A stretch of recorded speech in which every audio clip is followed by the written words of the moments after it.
members now, just an update. All right, why don't we get started? I will go ahead. First, I want to welcome everyone to our February Greater Park Hill Community Board meeting. Welcome. We're not going to do introductions. I hope to one of these days we get back to real meetings and actually go around the room and do introductions, but that kind of takes up a lot of time on these Zoom meetings. So welcome, and do we have a police update? Heidi wasn't, I didn't see Heidi there, but I think I saw somebody else. Yeah, Officer Murray, I'm here, sir. Oh, welcome, Officer Murray. Did I turn my camera on? I don't know if I did. Anyway, Yes, you did. I don't have much to update besides the crime in that particular area is down about 3%. There's nothing else we have right now on the schedule. We are looking to plan a few events here in the next couple of months. So if anybody have any questions regarding anything, I'll be welcome. Feel free to ask me. I'll answer them gladly. Anybody have any questions? Because I don't have much to update because we don't have anything on the schedule as of now. There have been some few changes that we're making on our end. And you'll probably see me at a lot more of the meetings. I'm trying to get up to speed on the information flow and who the points of contacts are. So I'll put my information in the chat. And if you can add me to your distribution list, it'd be greatly appreciated. Yeah, absolutely. Are you working with Officer Lewis? Yes. Okay, great. My title will be a neighborhood police officer, which my focus will be the East Colfax and all the Park Hill area, basically everything east of Colorado Boulevard. So I'll be the point of contact. So if you have little disputes or anything because she's more the organizer planner, and I'm gonna be more of the hammer hitting the nail. So Great. Yeah, if you could drop your contact info in the chat, that would be fantastic. I'll make sure I note that. Okay. Looks like Amy, you have a question. Hi, yeah, just a quick one. It seems like catalytic converter thefts have kind of cooled down. Is that just my impression, or is that really happening? Maybe it's a function of weather, or I don't know. I just noticed that it was so bad for so long, and now I haven't been hearing as much about it. It's a combination of both, the weather, and a lot more people are being a little bit more proactive in protecting their cars, especially the buses and stuff, because they was hitting the buses and trucks really hard, and they are starting to park them in more secure areas. So that has made a great impact. And some people have went so far as to put cages around theirs, so to protect them, because so yes, that they are dropping. So yes, it's not your imagination. Thank you.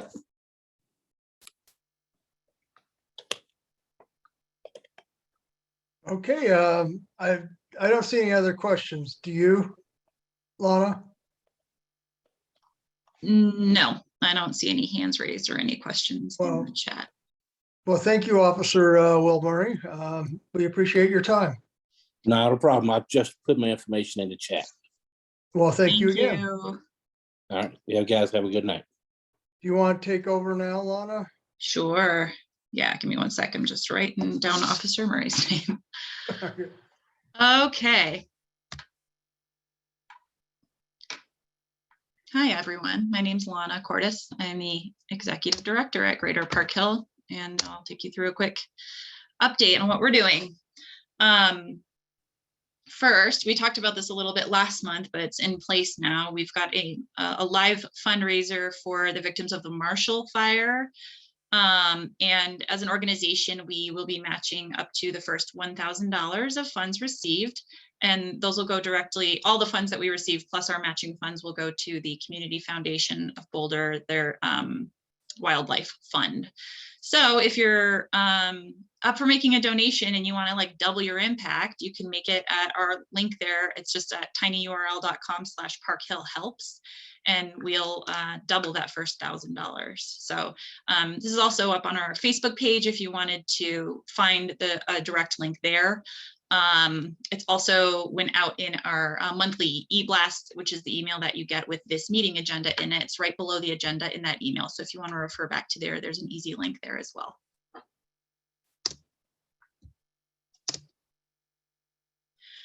We just completed our 2021 annual report. You may have noticed this little infographic in the Greater Park Hill News that just probably landed on your doorstep in the last day or so, maybe today. But this is sort of a year by the numbers infographic that we've got, but you can read our full annual report, which is like, you know, a cool 15 or so pages on our website. So at greaterparkhill.org, go to the About Us section, and under annual reports, you can see the 19, 20, and 21 annual reports and just see what we've been up to over the last year.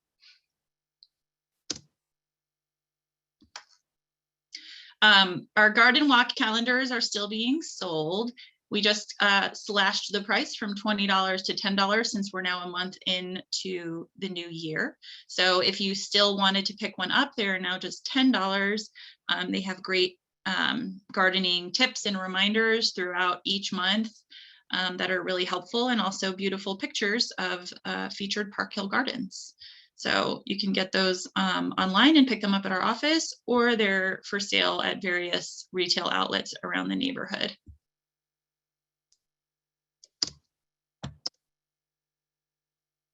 I have a handful of notices that came from the city over the past month. This first one is this Wasteless, Skip the Stuff initiative. Basically, if you order food out now, you're not going to be getting any single-use condiments or serviceware or anything like that automatically. You'll have to request it. So that's a requirement now of all the restaurants and delivery services and such. So if you can, use what you've got at home. If you're eating at home, or bring stuff with you if you're going somewhere else, and try and avoid all that extra waste that all that stuff creates.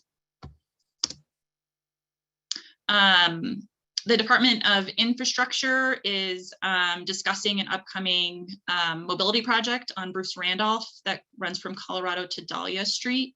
And there's a virtual Zoom public meeting on February 15th for that. You can see the link there. And there's also, like, they're holding some open office hours, and there's like a committee meeting, and there's a few other things you can join. So if you live in that area, or you're just interested in that project and you want to provide your feedback, but you can't make that specific meeting, go hit that link, and there are some other opportunities for you to participate in that process. We talked a little bit about this at the last meeting, but there is also a project to expand affordability in housing. This is regarding requirements for developers to build affordable housing with any new development. And I put lineage fees there. Sorry, I'm missing a K. I should say linkage fees. So that's what this is about. There's I think it's a second draft proposal that just came out, and they're looking for, the city's looking for comments on that through March 14th. So there's an open house on February 17th if you want to learn more about that. Again, there's the link there if you want to learn or participate in this process with this initiative. And then finally, they're at the Colorado Home and Garden Show, which is at the Convention Center every winter. They're going to be presenting on navigating residential permitting in Denver. So if you're planning a project of any size or scope and you have questions, you can hit the Home and Garden Show and ask them in that forum if you'd like.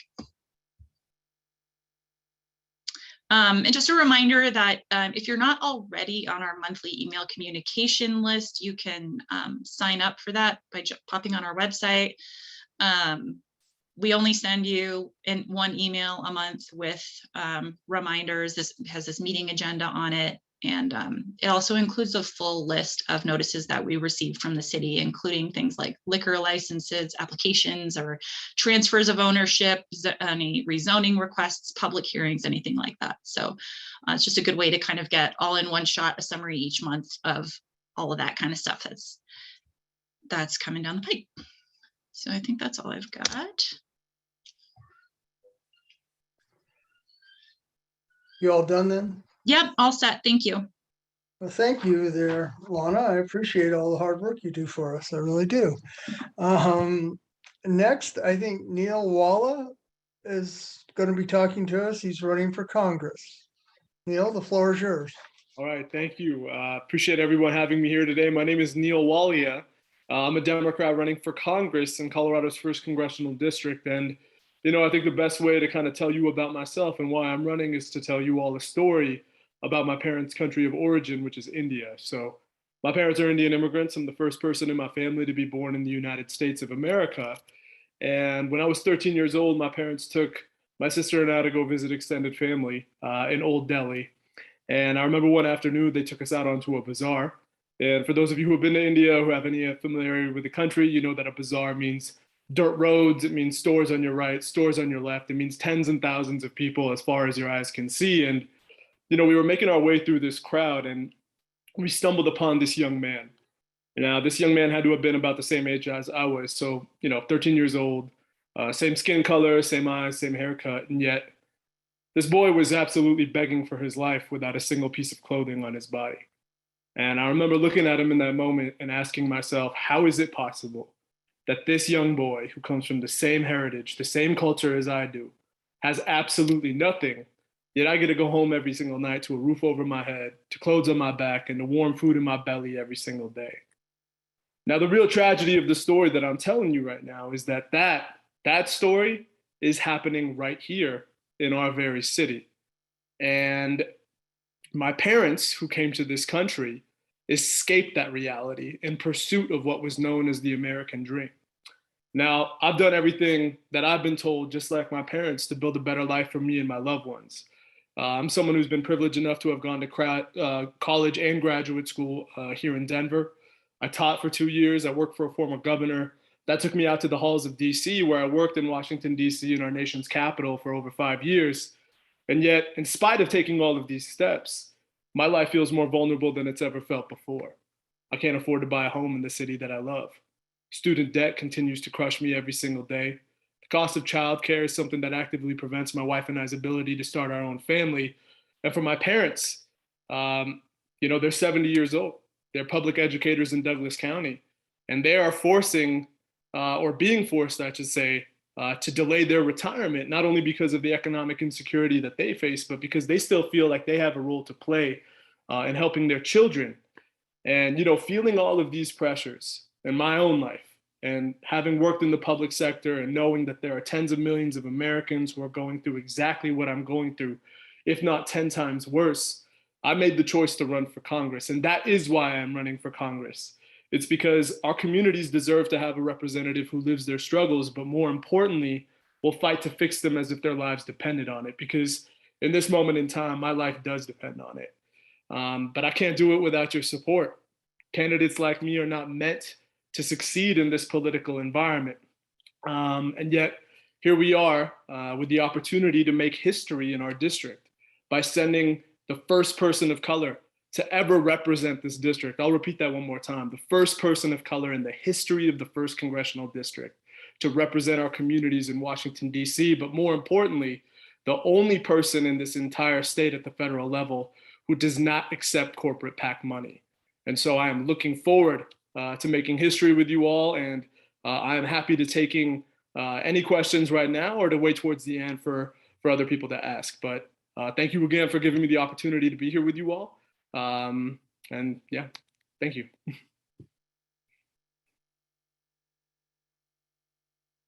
Are there any questions?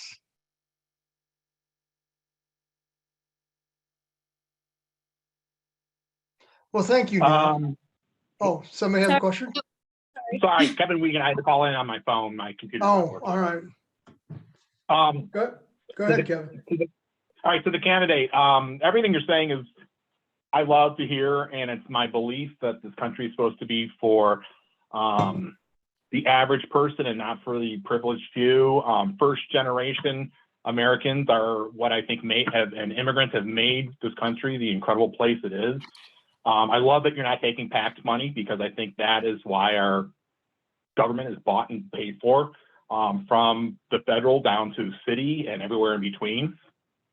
My question, though, is what is And so I agree with everything you're saying, but what is your plan to overcome the fact that you're going to be competing against people who are taking PAC money and are basically putting themselves out for sale? It sounds like you're what we want, an honest politician or an honest person who is willing to go into politics. How are you going to overcome your competition who is for sale and can out advertise and outdo everything for you? Not that there's any moral base to what they're doing, it's just sheer dollars. What's your plan for overcoming that? Yeah, I mean, that's a fair question. And I appreciate all the positive sentiments that were expressed as well. So there are a couple things that I'll tell you that I'm planning on doing, which I know that can help me win this election. First and foremost, I started my election back in July. Or I should say I started my candidacy back in July of last year. And in our first 3 months, we raised over $100,000 in small dollar contributions. Okay, so I'll say that financially we've done a lot better than most in this position. Now, of course, compared to the $2 million that my opponent is going to raise over the course of this cycle, that doesn't exactly strike a competitive financial challenge. But, for my team, that money is allowing me to pay my people meaningful wages and also allowing me to invest back into the campaign in terms of digital strategy, but more importantly, field, right? Like for me, I have never seen this election as anything but being in the presence of our communities, right? That is how you win as a grassroots movement. That means being on every single block and every single neighborhood. And that is something that we've continued to do throughout the course of this campaign. And that strategy allowed us to get an endorsement from former presidential candidate Marianne Williamson. I was recently endorsed by the National Working Families Party, by the Progressive Democrats of America, as well as Blue America. And we're also on the verge of marketing a number of state and local endorsements and securing some other national organizations to endorse this campaign as well. And so for me, going forward, what this has to look like is continuously hitting the phones, right? I mean, every single day I'm spending 4 to 5 hours of my day calling people, trying to raise money to keep this engine going. And then moving forward, that continues to look like investing into digital, but more importantly, being in the parts of Denver that I know our current incumbent is not present in. And, I am very familiar with where the majority of their support comes from. It's coming from communities like Hilltop, Cherry Creek. It's coming from a much wealthier, oftentimes Caucasian demographic. But for me, I have had tremendous success galvanizing support in places like the North Side, which is a heavily Chicano Latino community. I've been out in East Colfax, where a number of different demographics, especially immigrants, are residing. I've been out on the West Side in Glendale, and what I'm trying to do is I'm trying to mobilize all of the communities that have not traditionally participated in the voting process. And I'll tell you something people keep telling me is, that's not where the votes are, Neil. That's not where the votes are. But the thing I ask everybody is, have they ever had the chance to believe in their representation? Have they ever seen their representation? Do they see themselves in my story? And I think the answer is no. And so for me, I know what my path to victory is, and that is the grassroots path that we have taken. But I think you've also asked an important question about what it means to get out into DC. Because for me, the opportunity is, one, break the wheel, right? Make history, but then immediately put pen to paper on the transformational progressive policies I know all of us care about. The Green New Deal, Medicare for all, a homes guarantee.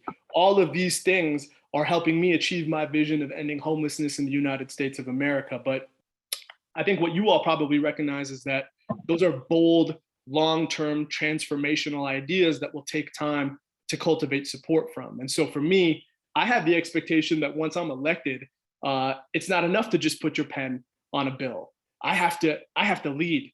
I have to mobilize our communities. I have to stand with our people in the community and state government and local government and mobilize an entire region, especially of progressives, to take this step forward in championing the progressive policies that I know many of us care about. And that is where my biggest impact will be. It'll be creating, the opportunity for us to lead in the progressive movement. And then when I'm done in 8 to 10 years, and I'll clarify that one more time, I don't have an expectation for being in Congress and becoming a career politician. I believe in change. I believe in transitioning power. And for me, as soon as I'm done with doing what I'm hoping to achieve, that means finding the next individual who can help carry that baton over. So that's my very long answer to your question. I appreciate that. Well, it's a long question, so the answer fit it. Well, I like what I'm hearing. Good luck. Thank you. I appreciate you. I think we've got one more question. Oh, Yeah. You have a question from Karen Schumacher says that what programs and policies of yours would be different than Representative DeGette and that you would take it and explain the different approach you would take. Yeah, I mean, that's a great question. And I think that's like one of the questions, right? What makes me different than Congresswoman DeGette? So there are a couple of things that I would kind of craft an answer to that. First and foremost, it comes down to the money, right? For me, I haven't accepted a single penny from corporate PACs. That will never be the case for me, no matter how far I get in Congress. And for Congresswoman DeGette, over the course of her career, she's accumulated $12 million in campaign contributions. Upwards of $5 million of that is from corporate PAC. So structurally, that is what makes us different from the offset. Second, it comes down to what I kind of talked about earlier. It's about the lived experiences of our district. And right now, I consider myself to be someone who understands and is living what is the American struggle at this moment in time. And I think that is something that is a big differentiator between how our communities are receiving my candidacy versus our sitting incumbent. And the third piece is what you kind of just asked. What are the policy differences? First, I believe, again, in transformational progressive policies. My goal is to end homelessness in the United States of America. And for me, that looks like injecting a huge budget of the federal government into permanent supportive housing, permanent public supportive housing. And then also championing ideas like the Green New Deal, Medicare for all, and a federal job guarantee that can, again, transform our economy. And as far as I understand, Congresswoman DeGette has not led on the issue of homelessness, even though this issue has been growing in our city for the last decade, if not more than that. Congresswoman DeGette is not a supporter of healthcare as a human right. I believe in Medicare for all. My opponent does not support that. And finally, I am a major champion of environmental reform. I believe in the Green New Deal. I believe in the Thrive Act. I believe in creating a leadership that is detached from the oil and gas industry that is funding the vast majority of our politicians in Colorado, including Democrats. And so for me, those are some of the major differences between me and our sitting incumbent. Okay, are there any other questions? Because I think, Tracy, you do not have a question, is that correct? Or do you? I had a question. Oh, Gina, you have a question? Yes, I'm sorry, I'm new to all of this, but I was wondering, I mean, I love the Mo Williams and the Working Families Party, but they do represent quite a different kind of demographic than we have here, where they're able to be a little bit more progressive. What policies are you willing to reach across the aisle and be pragmatic about and kind of take a coalition building stance on? Well, I mean, we have a D+24 district, right? We have one of the most progressive districts in the United States of America. And I consider Denver to be the champion, or should be a champion of that movement. And you know, when you're talking about the Working Families Party, I'm thinking about working class, people of color, immigrant neighborhoods. And, you know, we have a number of historic communities that occupy Denver. The north side is Chicano and Latino, all right? The west side is AAPI, immigrant. You know, you go to East Colfax, and we're talking about communities that embody that spirit. And so I do believe that we have the individuals and the people to set that path forward. And for me, you know, I think it depends on what your concept of bipartisanship looks like. And for me, the Joe Biden model, in terms of trying to work across the aisle with Republicans, I do not believe that that is a reality that exists in this country anymore. I think we have seen the Republican Party transform into a party that is meant to oppose any sort of real transformational policy changes, right? I think they care about taxation, meaning cutting taxes. But beyond that, I do not really understand what the Republican vision for policies and transformation looks like anymore. And so in that spirit, for me, coalition building means kind of what I talked about earlier. It means focusing on Democrats. It means on bringing together progressives around a more transformational policy agenda, and then taking steps forward from there. So I appreciate that question. Thank you. Yeah, you're good. Okay, thank you so much, and I really appreciate that fulsome answer. Yeah, you got Good it. luck. Thank you. I appreciate that. Well, I think that's all the questions we have, Neil. We thank you for the time Sure, yeah. that you can sharing your, your thing, and good luck. Thanks. And am I allowed to hang out here until the Sure, meeting ends? absolutely. Thank you. Mhm. Yeah. Next, we have Scott Magino, who's running for CU Border Regions. Did I get that right? Thanks. Mangino, yeah, close enough. Thank you all. Hi, everyone. Thanks so much for having me this evening. My name's Scott Mangino. I'm a technology leader, and I'm a former higher education professional, and I'm running to make CU the most inclusive university system in the country. Growing up, college was something I learned about from movies and TVs. It felt as real as magic, unicorns, time travel, and hoverboards. But see, I come from a large, very hardworking family, but we didn't have much. Some would call us poor. I called us poor. And college really wasn't an expectation. It wasn't something we talked about at the dinner table. Heck, we didn't really have a dinner table. And I also grew up in a part of this country that experienced the constant arrival, but mostly departure of our employers and jobs. It's a very resilient part of the country, not too different from Colorado. It's filled with people who've had to just constantly reinvent themselves, to upskill and reskill just to keep food on their table and a roof over their heads. Filled with people who feel higher education is and has always been inaccessible. Inaccessible not only because of the cost, but because of the amount of time they must invest to obtain any semblance of a relevant credential.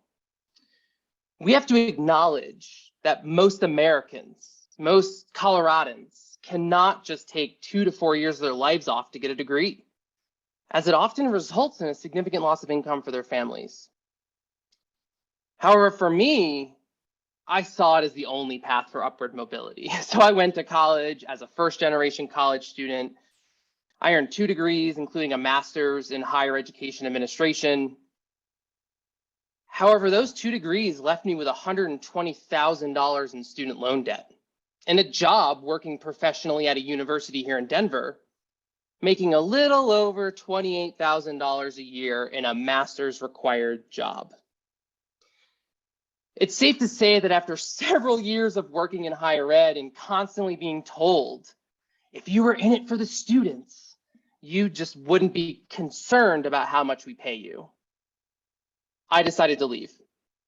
But I didn't go too far, spending the better part of my career working for higher education at several tech companies, which allowed me to travel the world, to work hand in hand on the ground with over 70 colleges and universities across my career, helping them use technology to save money, operate with greater efficiency, and to better serve their faculty, staff, and students. And for the past few years, I've been working with America's employers, helping them discover the best talent for their open jobs. I say all of this and talk about my experience because, let's be clear, this is the lens I view higher education through. It's clear to me through that lens that higher education in America, in Colorado, and yes, at CU, is broken.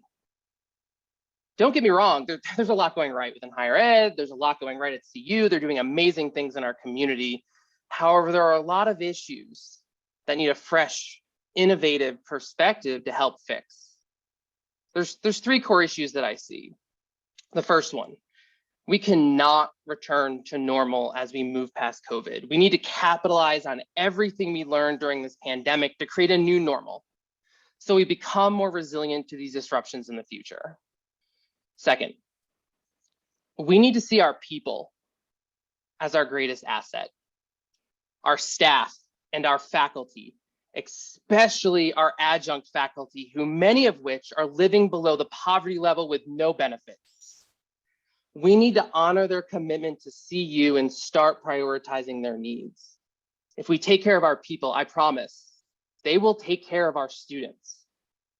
And third, we know that in just a few years from now, higher education across the country is going to face an enrollment crisis. Americans started having fewer children 15 years ago, And the declining birth rate is going to hit our campuses. And we need to stop thinking the only solution is just to recruit harder and to do better than our competitors. And instead expand access to CU by rethinking what we teach, how we teach, and who we teach. We need to redefine what it means to be a mountain lion, a lynx, and a buff. If elected, I will tackle every problem and issue with a level of innovation expected of our flagship university system. If elected, I will work tirelessly to ensure everyone, not just the select few, can access higher learning at all stages of their life, so higher learning can finally meet Coloradans where they are and not where we force them to be. If elected, I will prioritize our people. I'm not running to do small things. It's too much work to do small things. I'm not running to sit on a board and hang out in the box at Folsom Field on Saturdays. I'm not running to use the University of Colorado as a political pawn to fuel my own political ambitions. I love higher education and I love this state. And I'm running to make real, meaningful change at CU and for higher education throughout Colorado. So if you'd like to join us, please visit scottmangino.com, follow us on social media, and please reach out and have a conversation with me and let me know how I can best work to earn your support. Thank you.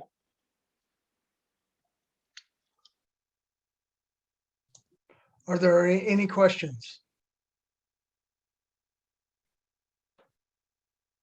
I've got a question, Shane. Please. Okay, no, go ahead.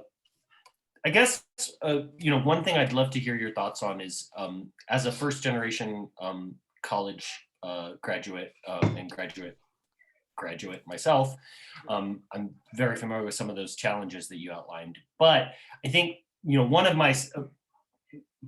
of the senses I have thinking back even just to when I started undergrad, not at CU, but is that one of the things that's changed and that I think is driving access and certainly restricting access when we think about the expense that you spoke to is the dramatic decrease and kind of change in who bears the cost of college, right? The ratio of loans to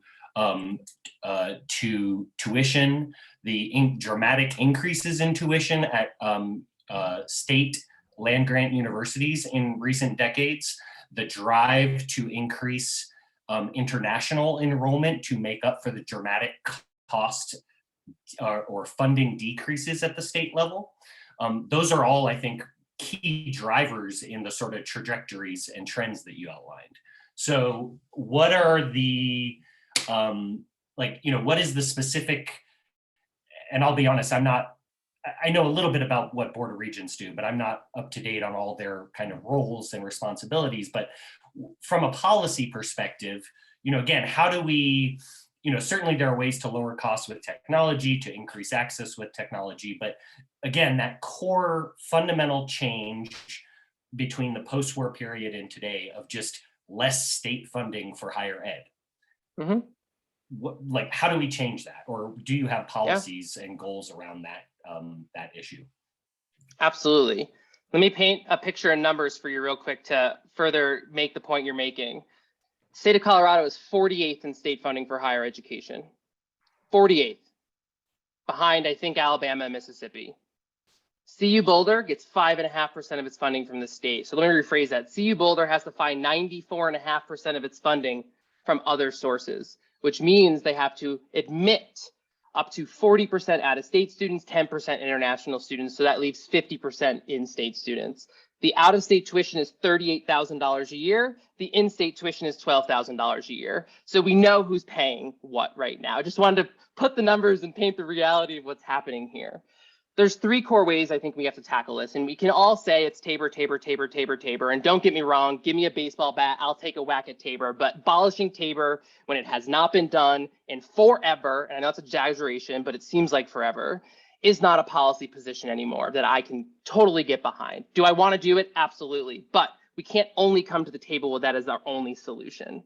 So the first solution we have here is we need to invest in maximizing the things we do control. We know we control our auxiliary services, the way we make money off of our universities in additional ways: housing, dining, the rec centers, reserving our rooms. The University of Colorado's system is operating about 40% occupancy throughout the 365 days a year, which means we're leaving 60% of that potential revenue on the table. That's one area we can generate revenue and bring that revenue back to subsidize the cost of living. The second area, we need to explore more federal funding beyond increasing Pell Grant. Yes, I'm in full favor of increasing the Pell Grant, don't get me wrong. But the problem is all of the federal funding going towards post-secondary education is not going to be going towards putting out more bachelor's degrees. It's not coming out of the Biden administration, will never come out of any other progressive administration out there. And so we need to invest in other types of offerings that can bring in that federal funding, like micro-credentialing and the upskilling and reskilling of America's workforce. And the third area you talked about briefly, we have massive inefficiencies at CU and across the higher education systems in the state. We are not utilizing economies of scale to save money. And people think, oh, economies of scale, you can save a couple $100,000 a year. No, if we switch every single state institution to one, pick the piece of technology, payroll, HR software, we could save tens of millions of dollars a year that we're just pumping out. You know, the College of Arts and Sciences and the College of Business at CU Boulder use two different payroll systems. So I'm talking everything from technology to toilet paper. We need to be using economies of scale to save money that way because we are not operating efficiently as a system. Thank you. I went policy wonk on you real quick. No, that's great. Question. I love the answers. Thanks for the detail. Yeah.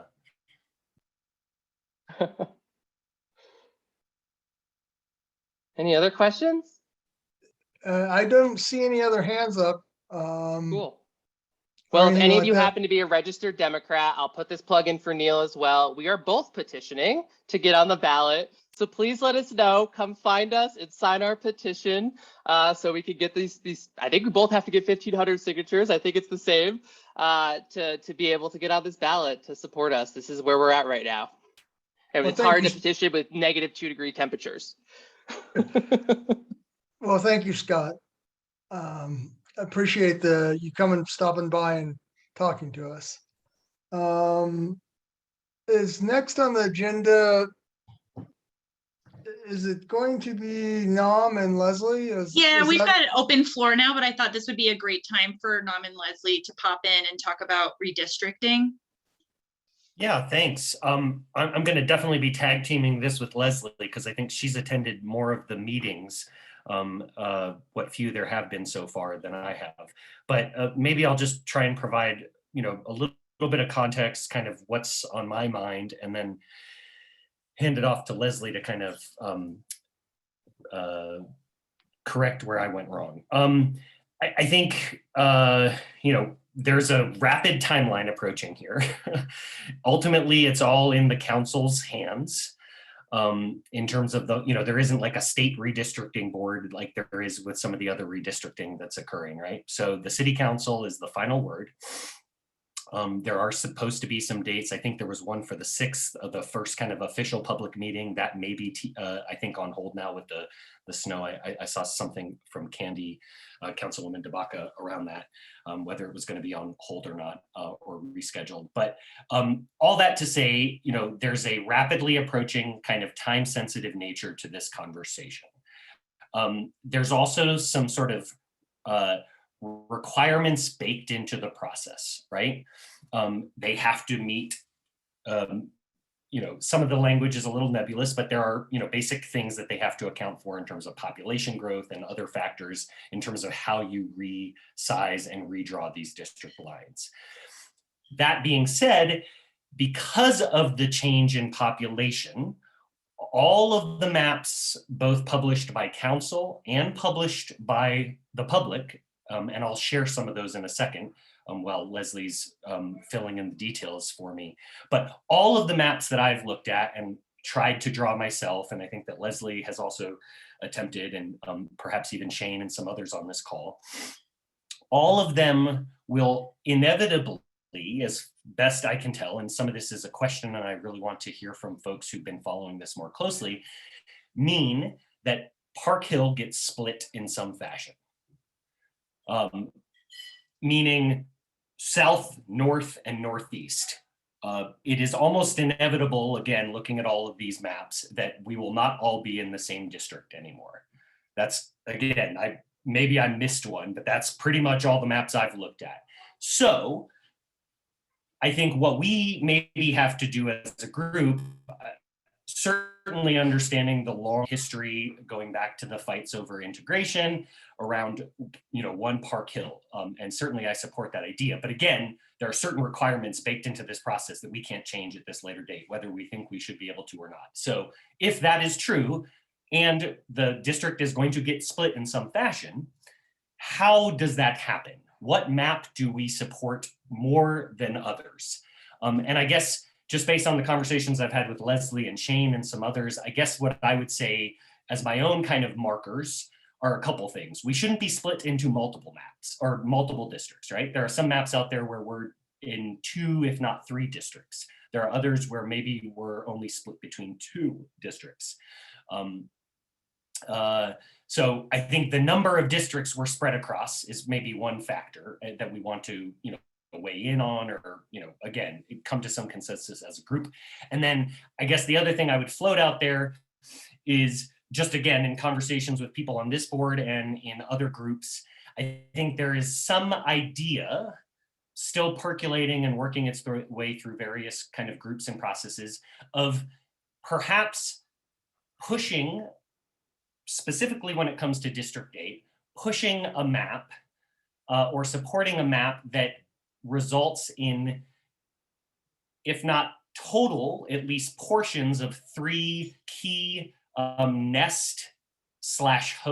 So that's the cities kind of what are inequitable and kind of neighborhoods at risk of displacement, right? So there are maps out there that we could say we are more supportive of than others that would at least see 3 of those nest neighborhoods in District 8, or at least portions of them. And those would be Northeast Park Hill, East Colfax, and at least portions of Montbello.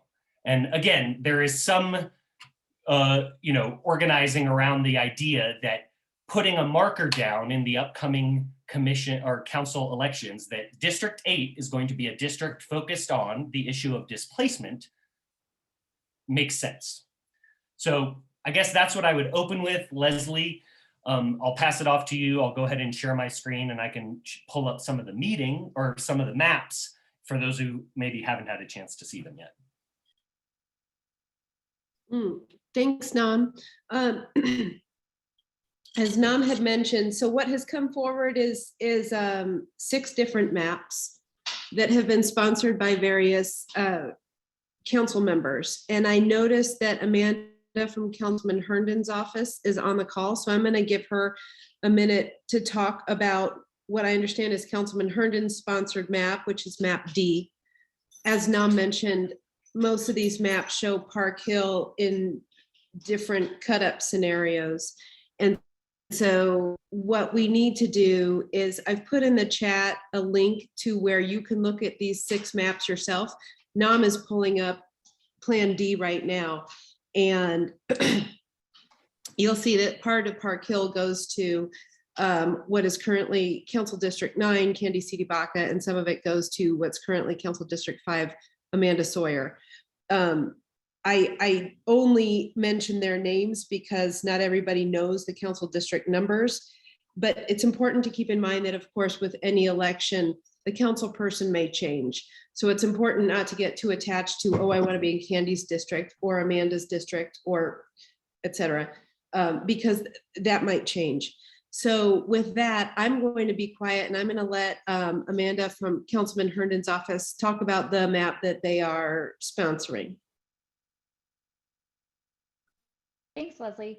Actually, I think Nam did a really good job of kind of explaining some of the challenges that everyone has faced in terms of looking at how you draw these maps because of the requirements that, as you say, are baked into the process. There are certain things that are required, and then there are certain things that are strongly suggested. And so, this really was sort of the best way that Chris could come up with to meet all of those requirements and be, suggested guidelines and best practices. So I think, what you see is sort of the best way we can piece that puzzle together across the whole city. If you played it all on Maptitude, you got a feel for what a weird sort of brain puzzle this is.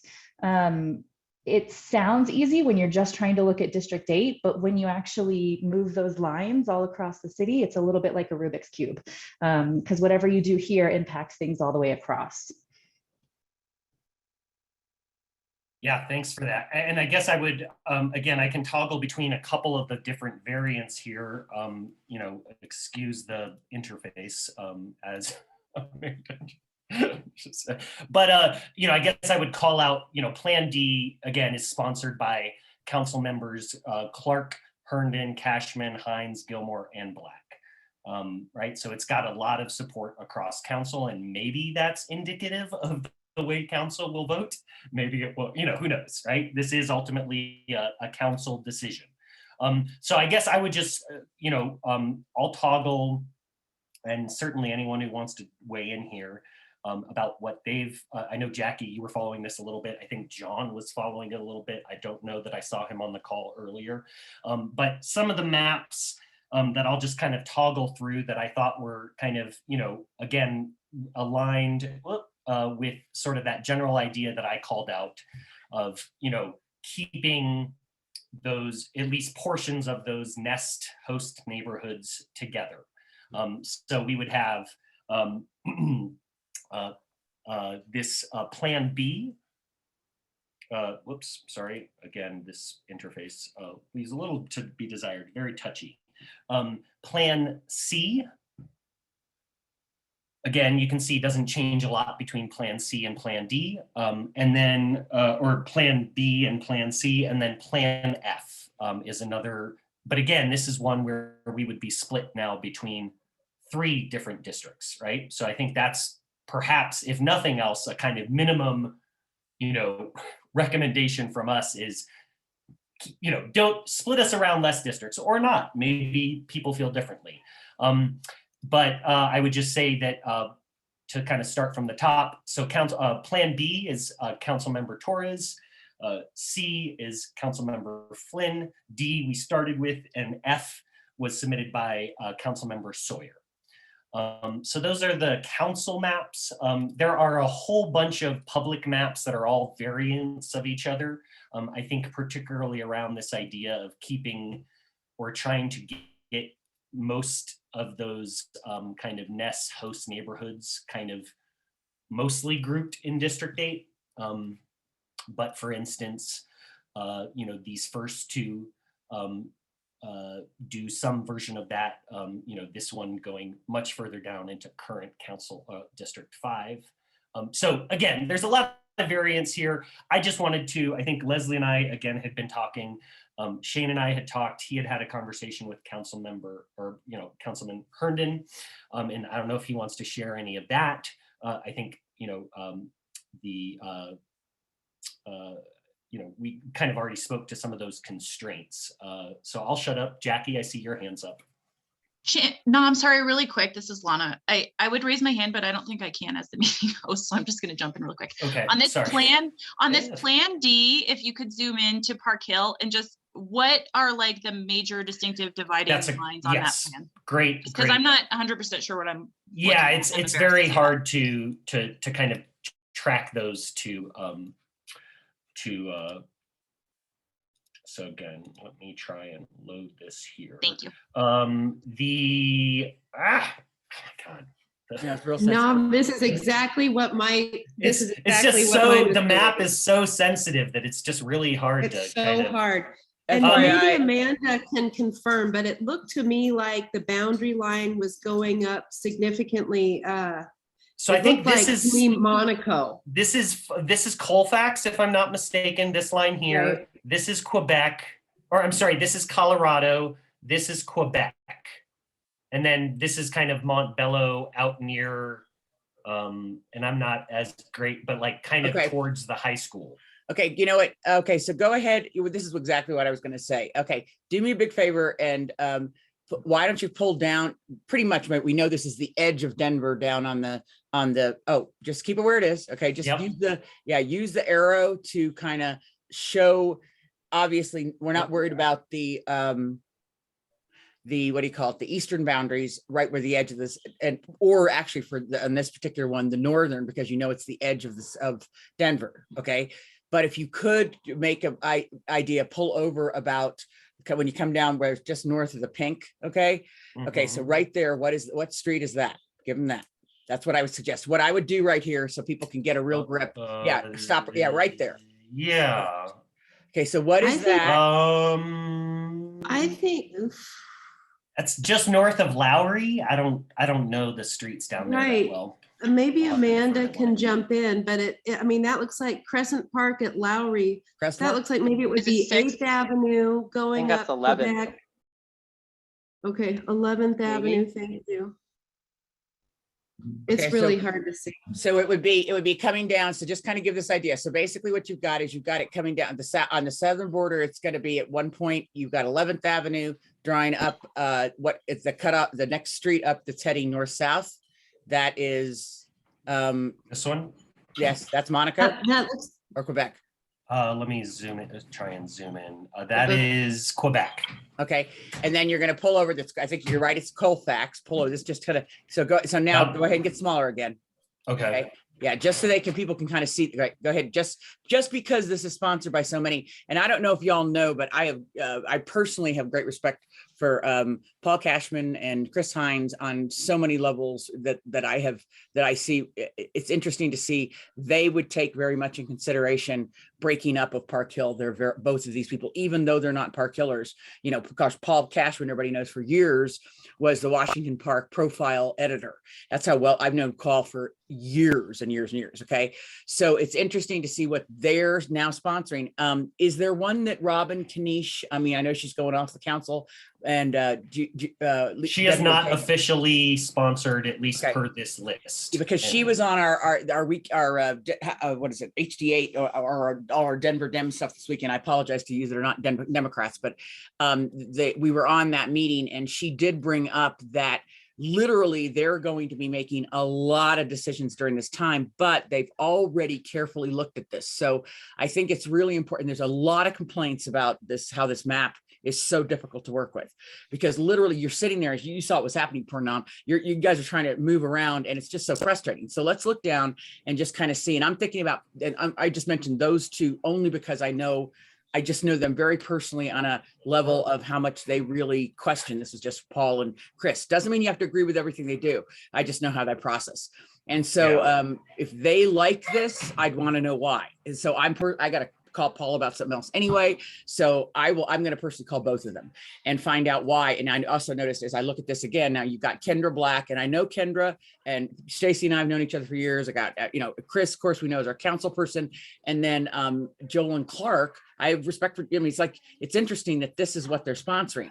So I would think that they had also looked at trying not to break us up between, and this is the biggest one that I am really concerned about, and I'm sure you've all said this, we saw the devastation of between the 301 and 302 issue, and they were dividing people by sections that I don't want to say it's colors so much as a division as socioeconomic.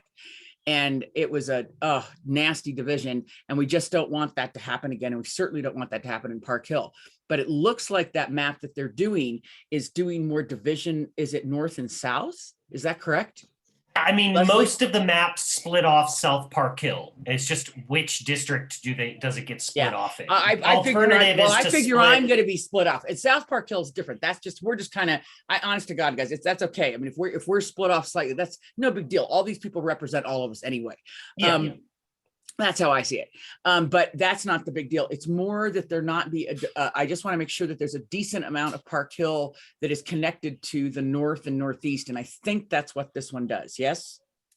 Am I crazy? What's the division? What's the division? Yeah, right there. Okay. Oh, so Go back I there. I think I switched over to Councilwoman Sita Baca's, which Oh, and I'd splits- like to see what Candy's So sponsored, she yeah. splits Northeast, a portion of Northeast off into her district. You can see that here. Yeah, yeah. Kind of right on the edge of the golf course. Interesting.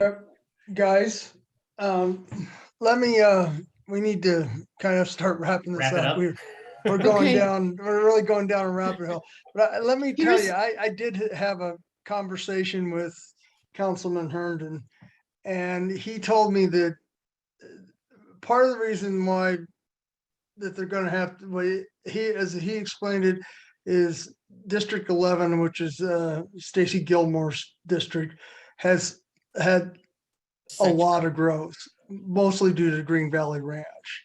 And since it's grown that way, the next district has to kind of move some of the way to take some of their population, which I understand. I think we should consider, as this gets in there, of maybe writing a letter saying because I think it's important that Park Hill stay as united as possible, one Park Hill. And I really, really think, this is our thing, that we try to write a letter saying that we would like to be divided as less as possible. That doesn't, I've seen one of the councilman's map have us in 3 districts and pretty much carve out the Hartman's edition, which is the very, southwest corner of Park Hill. And send it over to Councilman Hines' district. I don't know the numbers, sorry. I never remembered the numbers. The only one I ever remember was the one that we were in was 8. But I'm in North Park Hill myself, so, and it depends on what map you go in. One map I've stayed with Northeast Park Hill, next map you stay at that. But I think we need to pay attention to this, and I think we need to write as a board, come to some consensus and send a letter to the council saying which one we prefer. Shane, I don't know if we're able to do that right now, Right. but I think that's what Shane, we end up doing. can I give a quick perspective before we did this, and everybody who's on this call that can give a little perspective as well. Park Hill was not, we were in 2 or 3 districts last 10 years. Okay. The last decade. Okay. Not this Yeah, one. no, I know last, that. Right. Okay. I'm all over that. I've loved you There for is 25 some years. theory. Yeah, there is some theory that we actually were represented better because as long as we unite Park Hill within our neighborhood. So that's just a thought to have, it's not all terrible, right? No, I'm not saying it's all terrible. And, Yeah. and I've actually conceded that it may be, as Noam said, that we may have to be divided. I didn't like the map that took out the Hartman's edition, which is a very small part of just the very southwest corner of Park Hill. It basically goes from Colfax to 17th and up to like Eudora, I believe.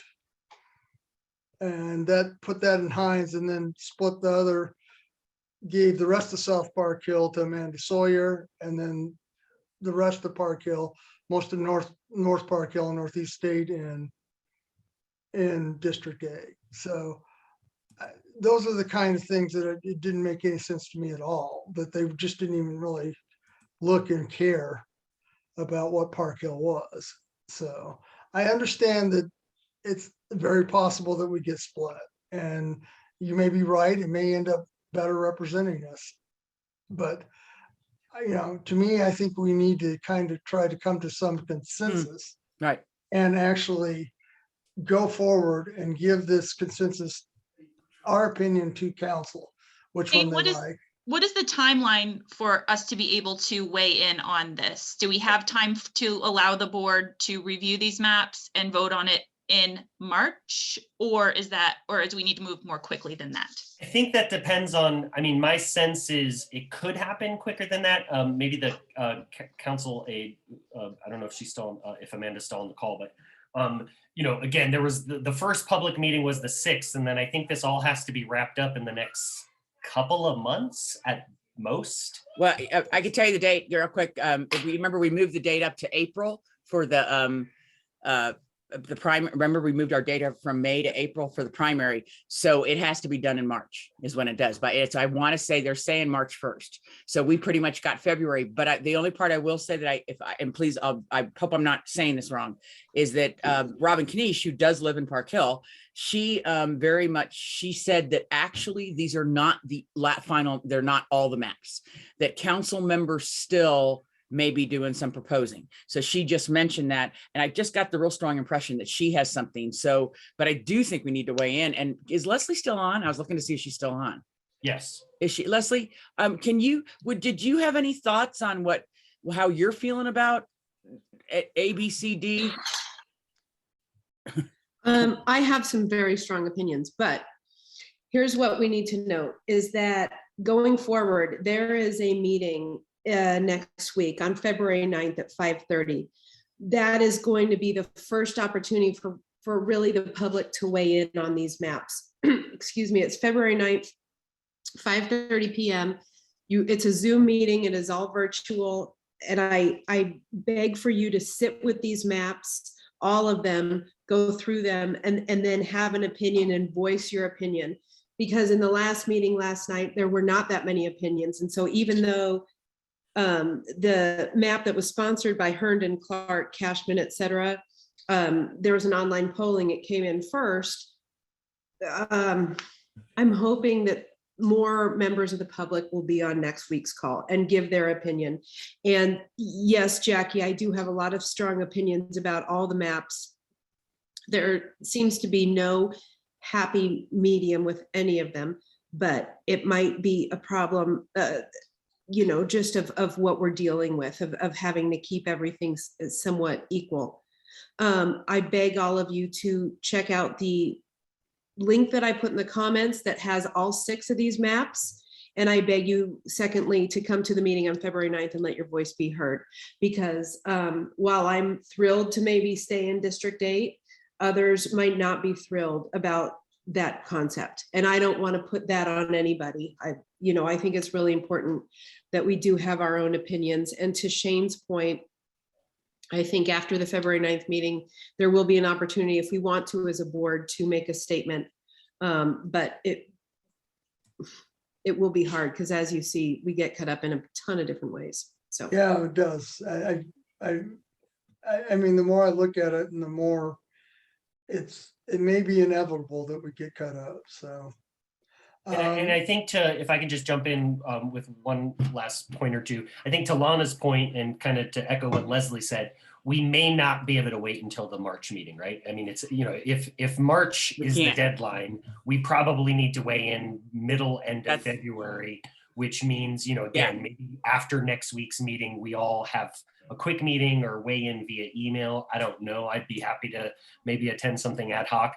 I would also say there are conversations around this topic happening at other RNOs, ECNA, Northeast Park Hill Coalition. They are all having the same conversation, and I've been in touch with some of them. And again, there is this idea that some of those RNOs would like to suggest a focus on District 8 as being the sort of neighborhoods facing displacement and who's going to best represent them moving forward.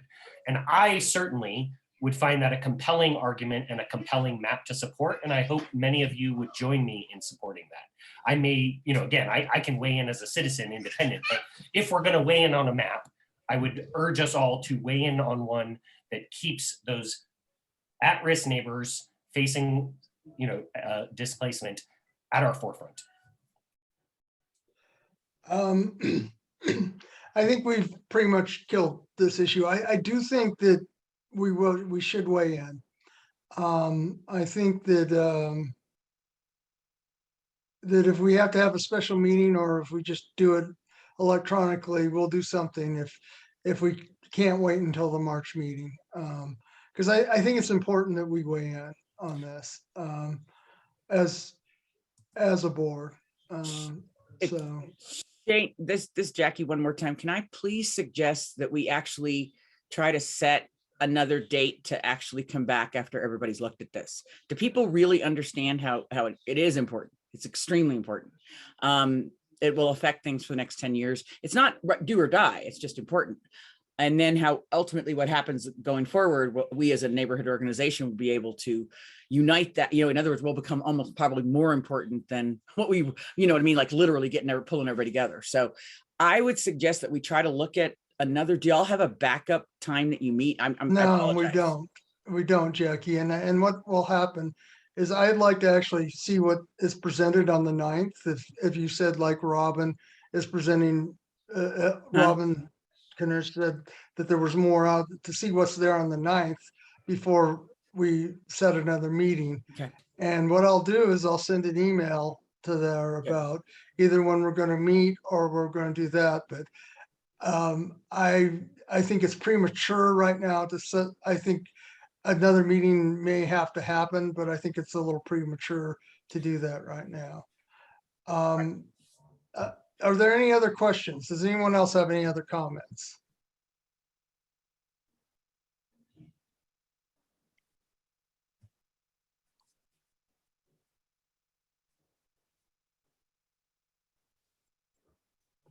Okay, I think that's it for the community meeting part of it. Is that correct, Lana? Yeah, I printed out the wrong agenda. No, you're fine. Perfect. Unless there are any sort of quick open floor things that anybody wants to share, any announcements or anything. Give it a second. I just wanted to mention one quick thing. Oh, I saw Jackie just raised her hand. Sorry, Jackie. Yeah. Northeast Park Hill Snow Patrol is still going, and boy, have we been working. Although by we, I mean, I don't know who, because nobody's responding to my emails when I ask them to join the Northeast Park Hill Snow Patrol. So I know me and my next door neighbor are out there shoveling her to our heart's content. Maybe people are out there just shoveling and not letting me know about it. I sure hope that's the case. Anyway, if you want to get out there and help shovel your neighbor, especially there's always that neighbor on your block who just can never seem to get out there. Gosh, it'll help people to get to the bus stop and get to the corner store and get to the Walgreens and everything like that. I see people and your mail carriers and all those people who can't do snow days. They got to go into work. They're healthcare workers or they're working in restaurants or whatever. If you can get out there for like 10, 15 minutes, God bless you. So just a pitch for shoveling snow. Thanks. I was gonna say I love you, Amy, because I go out and shovel and I do everything. Okay, I'm out there doing it too.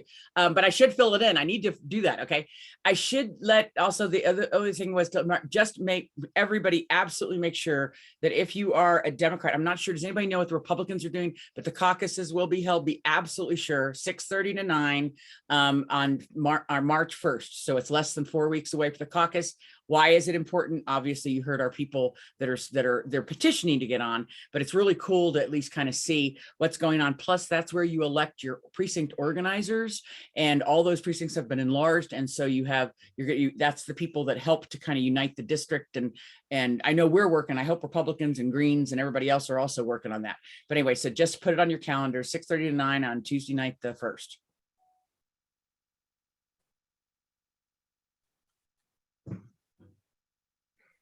Okay, any other open community items? Okay, I don't see anyone's hand raised. Lana, do you see anyone? I do not. I think we can move on to our business? short-ish board business list. All right, let's start with the meetings of the last minute. Do I have a motion? January minutes. So moved. Approve the minutes of January. Do I have a second? Nam is moved, right? Correct? Yes. I'll second. This is Mario. Thank you, Mario. Okay, all those in favor of approving the minutes, raise your hand and keep them raised. I'm going to call off names per the usual. We've got Amy, Sandy, Jackie, Rick,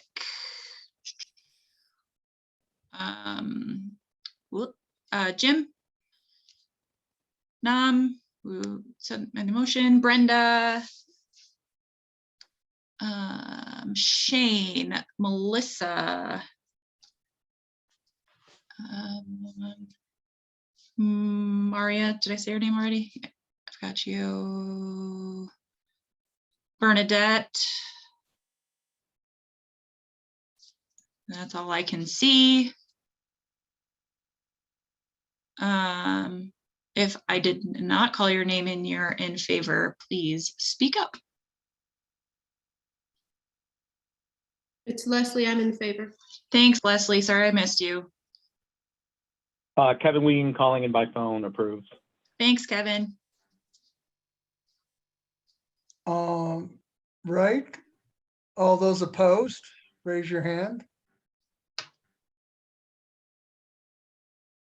Bernadette, did you vote in favor or is your hand just still raised? I think it was just still up. I just pulled it down. Okay.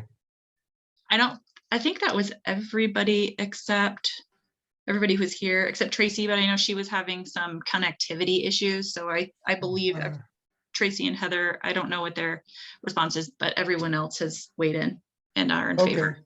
So there's no one abstaining then? All right, the board minutes are for January are approved.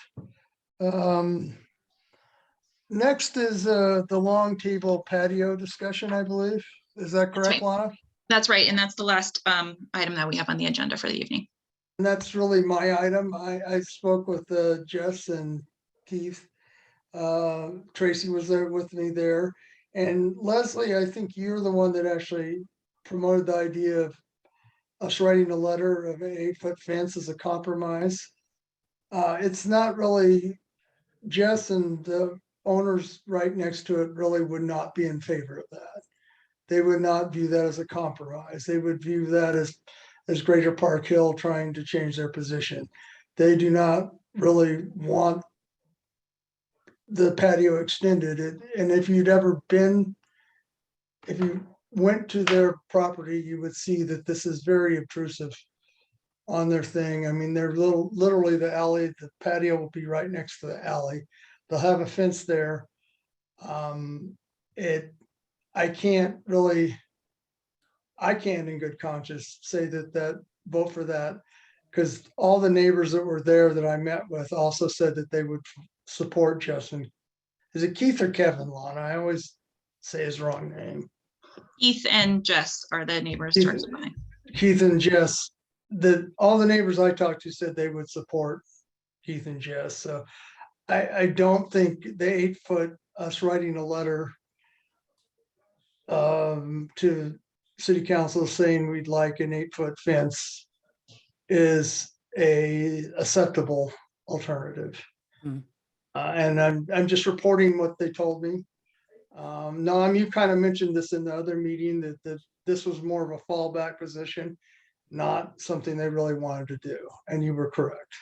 Yeah, I mean, thanks for, I mean, that's certainly my sense. I mean, again, I'm in Tracy's camp here. I think that is a reasonable thing for us to propose. And frankly, it's either that or, I mean, you know, my guess would be that since there isn't any additional special permissions required to do the alternative, that, you know, it seems likely that they're either going to get something they don't want, or we could get something they don't want that's maybe a little better than the alternative. So, I mean, I'm still very much in favor of proposing the alternative. And I will say I would have to vote against anything that is going, because the neighbors have said that. I mean, I also, again, I think, you know, and I know this is a topic our board returns to regularly. I don't necessarily believe that we have to vote aligned with the people next to a property just because they have a particular opinion. Well, we are here as a board to weigh in with the sort of larger neighborhood perspective. And, you know, again, I've also been to that property. I haven't been on the neighbor's property, but I could be mistaken, but it's not as if the house is right on the fence line. It's quite a bit ways back from the fence. So we're talking the alley plus the space between the fence and the house. I just don't frankly see the big deal, particularly since the operating hours won't be changing. But again, happy to Well, go along with the rest of the board. first of all, no, they're asking for variance in zoning. It's not Long Tables is. And Long Tables is a good neighbor. Neighbor has been a very good thing. They're asking for zoning variance. The property thing says they have to have a 50-foot setback. They're the ones that are going to be asking eventually, I think, are asking for us to support that. It's not the neighbors that are asking for anything. It's second of all, if you would talk to Jeff and Keith, you would find out that they spend most of their time out in their backyard during the thing. And they said this the whole time. And, you know, my point is that they are just wanting the zoning that they moved into to be upheld, that a 50-foot setback. They're not asking anything changed. I don't think as a board, we can, as a thing, say this is okay, that because Long Tables is a great place and has a great beer, that we make an exception to it. That's just how my feeling is. Tracy had the same feeling when we were at the meeting. If she was here, she could back me up on that, because I know we talked about it afterwards, and that's where we are on this. If anyone wants to make a motion, you know, you can make a motion. James, this is Kevin Week. Can I speak real quick? Sure. All right. I'm a council member or board member. I will be recusing myself from this vote because I am the architect for Long Table, and I am a friend of the owners. A couple things, you know, we do need to look at this as a broader point. First of all, they're actually not asking for a variance. It's a special use. There's not a big difference, but it's a special use. It's not a rezoning and it's not a variance. It's a special use something or other. It's technically not a variance, but it's not, the principle you're going for is similar. Sure, I didn't know the terminology. Thank you. Yeah. So, but I want to look at it from a broader neighborhood point of view, and what I look at when someone is looking for zoning. And you know how when someone is looking for zoning, how it affects the neighbors is one of the key things I think of. But in this case, one of my issues is when they purchased their house, they knew they had talked to Long Table and they knew a brewery was going in. So this is not, you know, someone who bought a residential property next to a house, the house was torn down and they put a 7-Eleven in. This is basically the use that was designed for that property. They knew that property is being exercised. Now they want to go farther, closer back to the property line. And I think we need to then look at the broader community of, it doesn't matter that Chris is a nice guy, and it doesn't matter that if you like their beer or not. What we need to look at is how they run their business and what it is for the community. Long Table has become a community gathering place. If you go on a nice Saturday or Sunday or Friday evening, it is where people go, and it is not a, you know, young drinking crowd. It is a family and quiet place. They maintain a very high quality place where they do not have sound.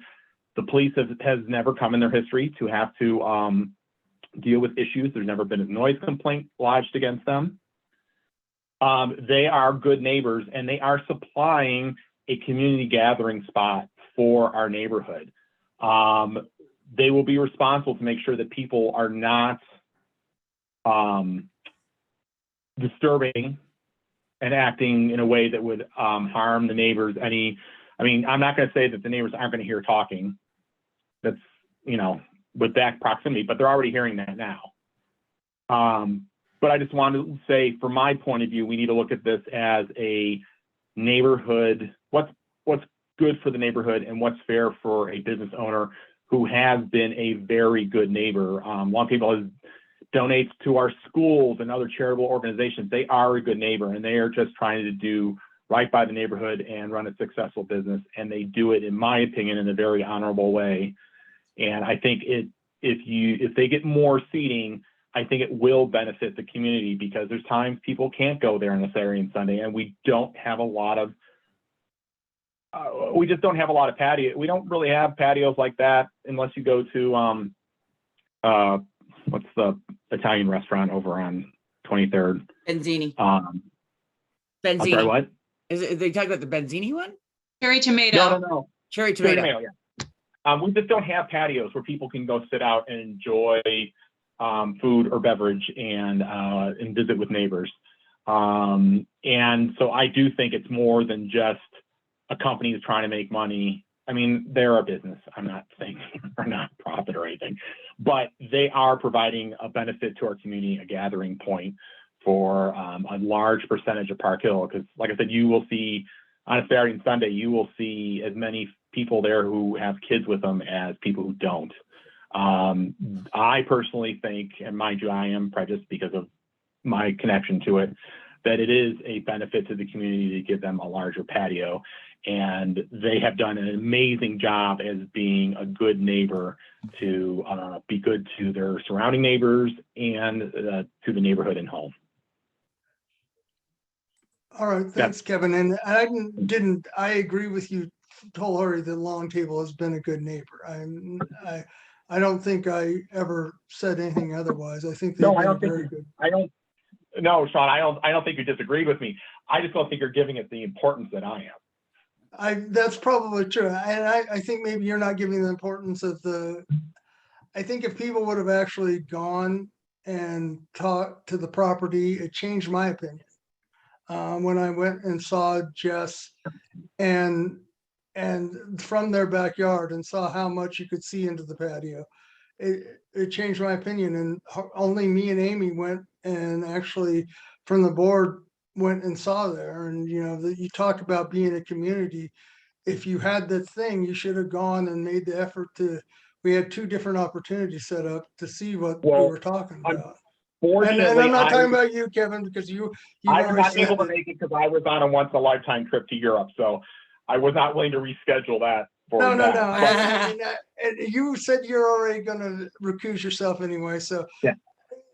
I'm not, this is talk to Kevin. I'm talking that we had 2 board members there. Can I ask again, can we clarify for everybody on this call, when are they wanting us to, if we were to do a letter or not, what is our deadline for this? I'm going to chime in really quick because we've not been given a specific deadline, but this conversation first came up in July of last year. Right. So I feel like it's probably about time to give them some direction from us.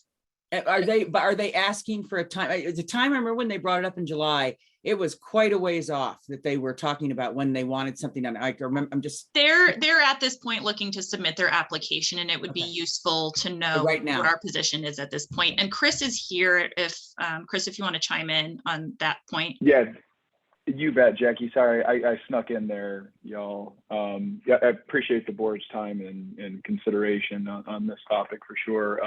Our goal is to submit for the special review with the Board of Adjustments within the week. And I think the expectation is that our case date would be within about 6 or 8 weeks of that. That's at least what they've been giving us. And of course, you'll be notified this and you'll hear of the final date as soon as our public notification period starts. But that's approximately our timing. So okay, thank you, Chris. To clarify then, you're going to submit it this week, so the hearing date will be set, and we need to have something before the hearing date or this week? That's it. Yeah, absolutely, Jackie. In fact, I think the deadline, the board will get a notification from the city, ideally as part of that response, the board will be able to be prepared to respond with that, whichever direction y'all decide to go. Well, Chris, let me. I have a question. I think if you want us, could you clarify, have you asked this board to provide a letter of support or not? I'm just curious. I need to know that. Because I mean, well, yeah, Shane, to be clear, we wanted to bring this to the board in transparency because we're aware that you'd be made aware of it anyway. And we certainly didn't want y'all to hear about this the first time that the public notification period. So to be, this is the first time we've done something like this. So it's not like we were necessarily looking for a letter of support, even though we would love that. We mostly wanted to be a good neighbor and gauge the temperature, so that it wasn't necessarily a surprise in either way, and so that we could get a dialogue started. Because just Can I ask just a one question, clarifying Shane? thing, and then I'll let other people. Traditionally, we've only given these letters in cases like this on zoning matters, if the person asking for the zoning asks for a letter of support. So if you want a letter of support, Chris, I think you should go ahead and ask for a letter of support. We usually do not opine unless we've been asked to give a letter of support on these matters. So yeah, I apologize, Shane. I wasn't clear. Yeah, we were specifically asking for a letter of support, but that's not why we originally. That's fine. this to the I board. just wanted to make clear so we knew where we are. All right. And Jackie, did you get your question answered before we move on? I think so. And if did y'all read Amy's note that she put in on the chat? Is the possibility of advocating for an 8-foot wall? See that totally off the table? Is that the only? Well, I don't think it's a compromise position, Amy. I don't think that was Keith in particularly is very, very, very against that 8-foot wall. And Jess is only there as an extreme backup. That would be only if they got it, because they're going to resist this, and I'll quote Kevin just to show you how much, in any legal way they can, is what he said. That's his quote to me. So I think it's not that somebody can't submit that and make that 8-foot wall. It's just that don't present it as a compromise position, because it's not. It's something that we're putting as a compromise, and they're going to feel like we're putting it on. Jess and Keith are going to be feeling like we're putting that on them, actually trying to make them compromise. And I don't think This is Leslie. I was the one who made that motion. I think it was at the November meeting, perhaps, and I did it under the misunderstanding that I thought that they were looking for that compromise. And so I retracted that, the motion to be made. In the meantime, Shane, can I ask, with the exception of these immediate neighbors, has there been any other opposition to this variance request? No, I don't think they've actually officially made it yet, Leslie. So okay, fair enough.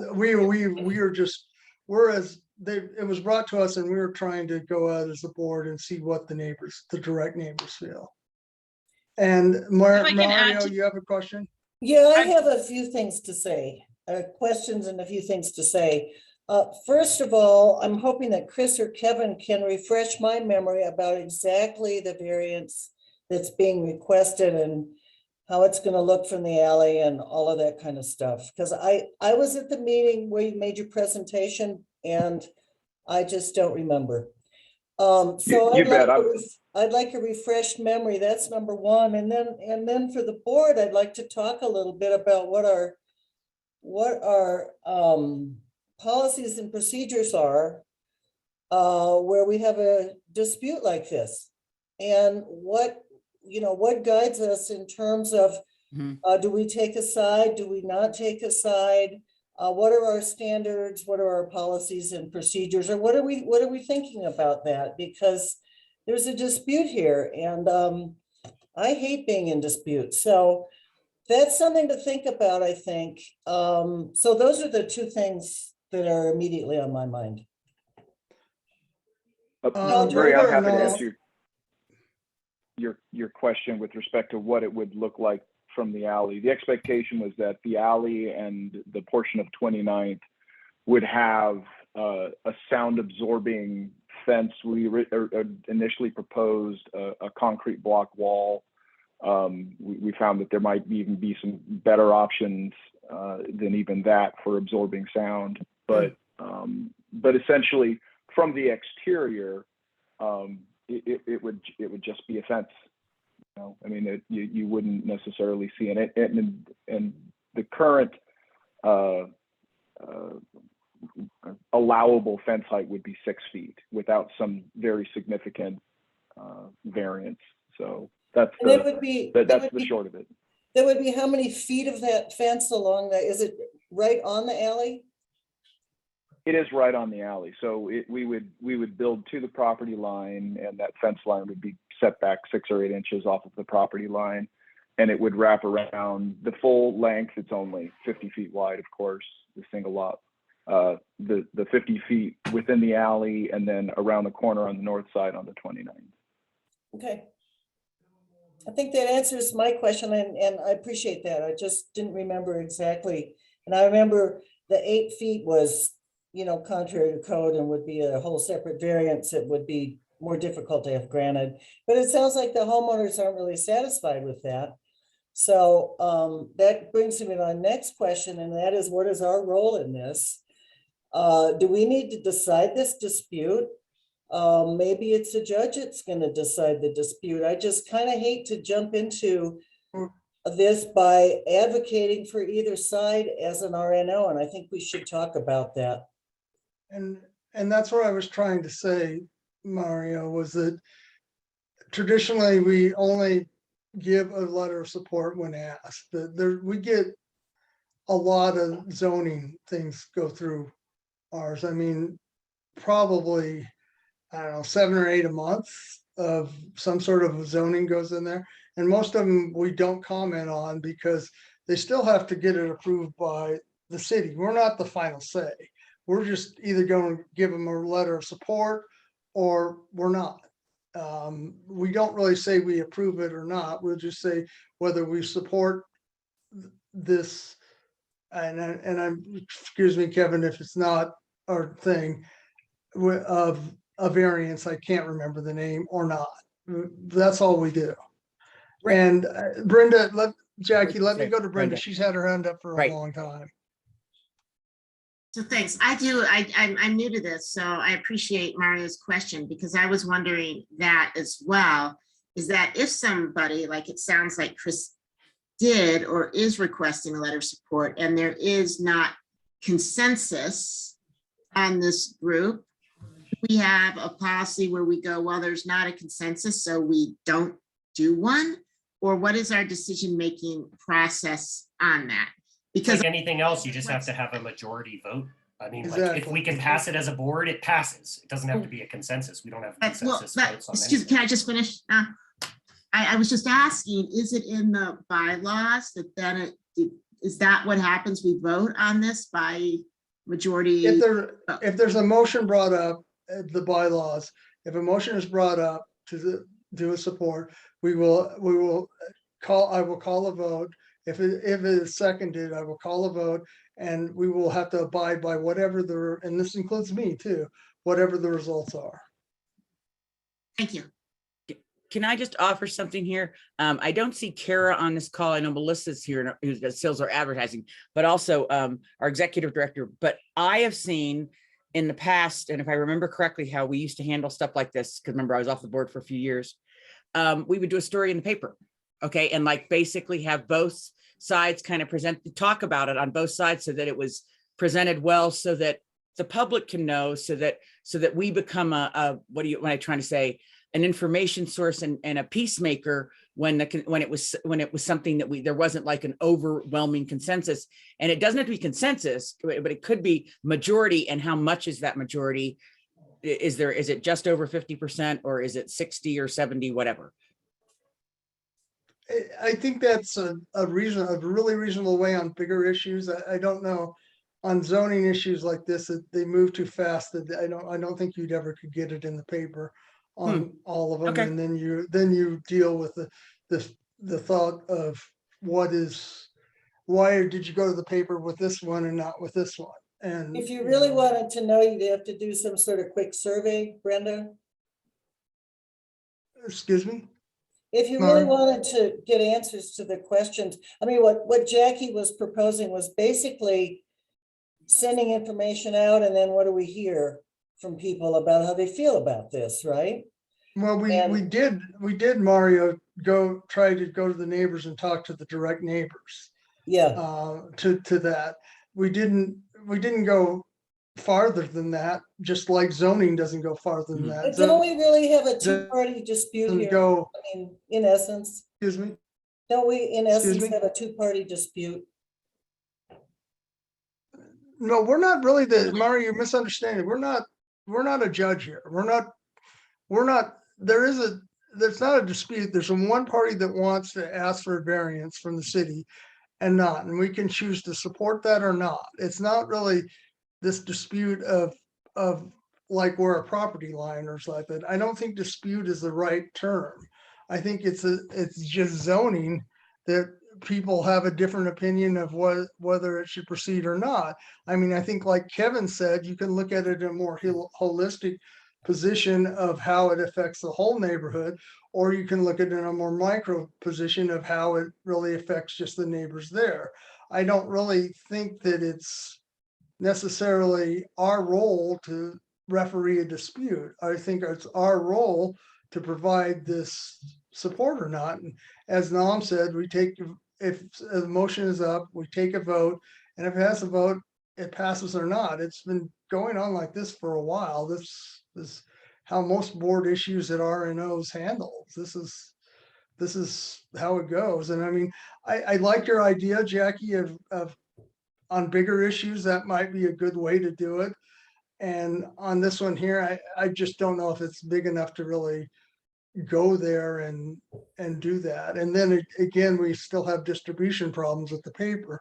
Not everyone gets the paper, and especially in Northeast Park Hill, there's big holes there. So no distribution is perfect.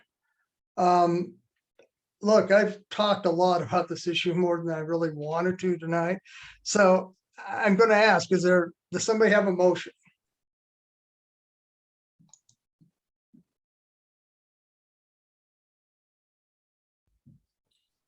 I don't have a motion because I don't really know what we're being asked to sign off on. So Chris, have you provided the letter of support that you want?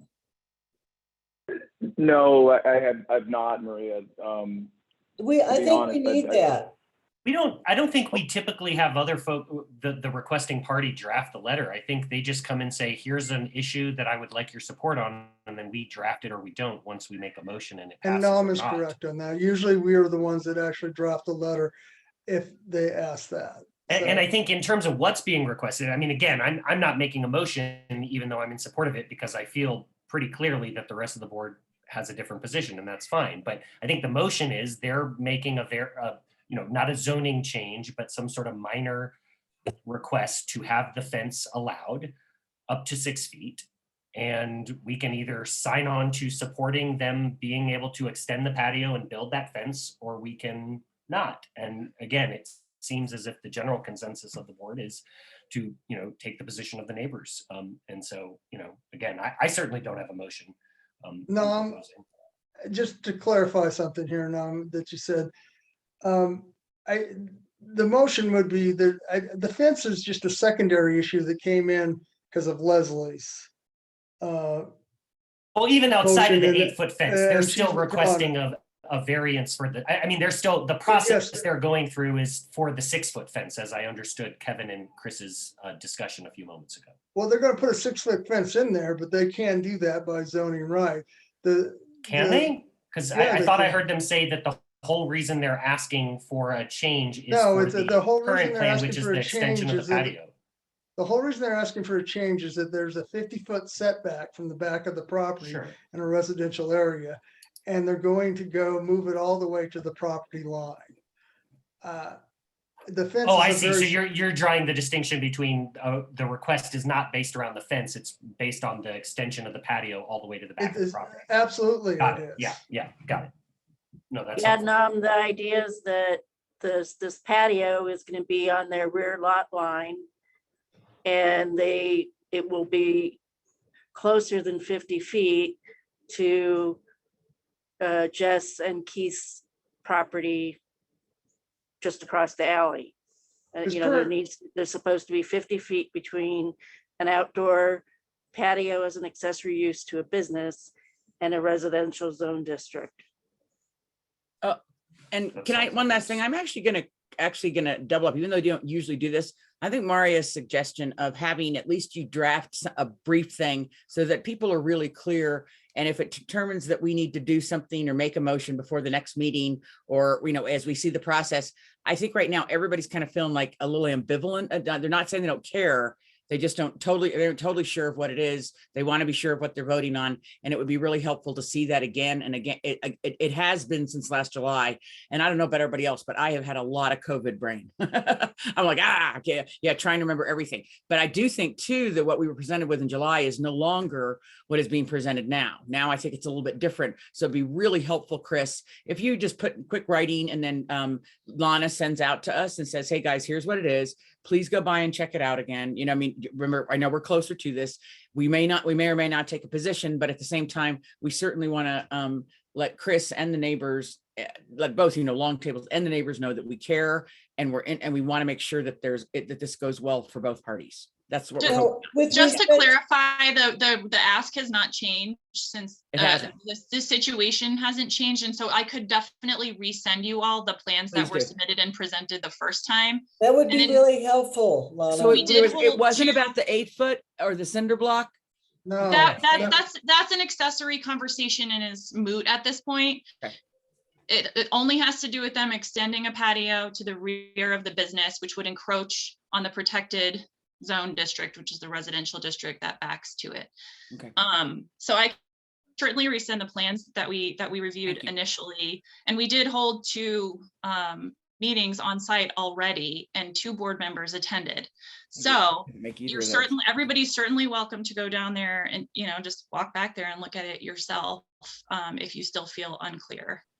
To be clear for me, I have looked at it several times and pondered, but you know, I've been working on 301, and we asked the board for resolutions a couple times, and we SOS drafted those resolutions, and also Lisa Zoller came up with some procedures, and Bernadette, you might be familiar with this too, for I think it was land use or zoning or whatever. No, we still have those, Mario. We still have this. And it says, as I recall, it says that the proponent should present something. So I'd like to do it that way. And I'd like to be really sure of what we're being asked to say.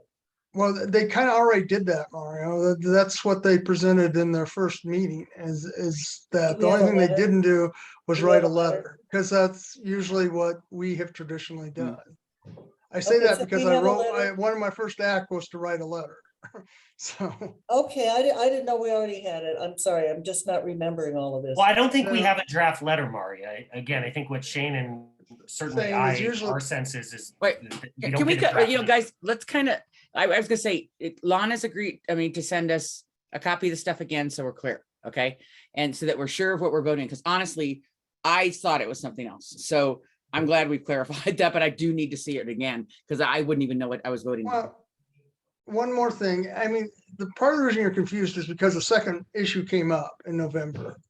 But the second issue was never the original request by Chris and them. That was I just can't remember back to July. Do you hear me? I am 63 and I have had a lot of life between now and then. Okay. I understand what you're saying. I'm so just Chris, trying to make sure if Lana sends that to us, then at least we can look at it. And if we determine, you know, we can make motions and do stuff. You can do it by, you know, electronically if we want to, I think. Aren't you allowed to do that? So if we needed to. Our bylaws don't address that at this time. No. Okay. That's up. Well, I don't see anybody willing to make a motion right now. Yeah, I So- don't think there's a motion, so I think I'm just gonna table, we'll just table this conversation until there is a motion in front of the board. Because I think we've said what we had to say, all of us did. And I don't think there's anything else that, oh, Lana, you have something? Sorry, Tracy's texting me because she's having technical issues. She just asked that I state that she believes the neighbors should be present to state their side when taking a vote. And to piggyback on that, I did invite them Yeah, tonight. yeah, we but did they're invite later. them. We did invite both Chris and the neighbors to this meeting, so they did know that they were coming, so we told them it would be on the agenda too. I just want to make that clear because it was important to me that they know that it was there, so I made sure that Lana sent them an invitation. But we're all busy and have different things, so the meeting's gone on farther than I thought it would. So unless anyone else has any other business, let's call it. I move that we adjourn. We don't need to, we No? just adjourn. Oh, So is there any other, does anyone else have anything else before we call it? Bye, everybody. Oh, bye. All right. Bye, everyone. bye-bye. Bye. Bye. Bye.